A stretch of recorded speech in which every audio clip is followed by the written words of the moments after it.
ভাজা আলু দিয়ে তেলাপিয়া মাছের ঝোল করলাম।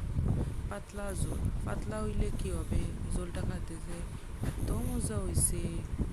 এখানে তেলের মধ্যে পেঁয়াজগুলো ভাজলাম, ভাজিয়া তার মধ্যে কাঁচামরিচ কয়টা চিরিয়া দিলাম, সেগুলো কত সময় ভাজিয়ে নিলাম। তারপরে দিলাম আদা রসুনের পেস্ট, সেগুলো ভাজলাম কত সময়। তারপর লবণ, হলুদ আর গুঁড়া মরিচের গুঁড়া কতগুলো দিয়া কত সময় ভাজিয়ে নিলাম। তারপরে সামান্য পানি দিয়া মশলা কষাইয়ে নিলাম।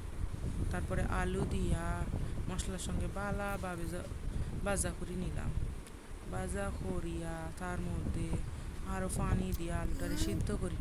সিদ্ধ হয়ে গেলে তার মধ্যে ফ্রিজে পড়ে থাকা মাছগুলো ভাজিয়ে রাখছিলাম, ওগুলো আলুর মধ্যে দিয়া একবার জল দিয়া, আর গাছ থেকে তুলে আনছিলাম লাউ পাতা, ওগুলো দিয়ে দিলাম। দিয়ে ঘন ঘন জল বানাইতে চাইছিলাম, কিন্তু হইয়া গেল পাতলা জল। কিন্তু খাইয়া দেখি যে স্বাদ হইছে, তা হইয়া মাতি লাভ নাই। আপনারা এটি বানাইতে পারেন, খুব টেস্ট হইব।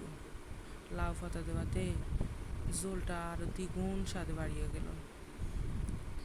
আর লাস্টে একটু গরম মশলা দিলাম, সেটা আর আপনাদের দেখাইলাম না। আমার ভিডিওটা যদি কোনো অংশে ভালো লাগে, প্লিজ লাইক কমেন্ট সাবস্ক্রাইব করিয়া পাশে থাকিও।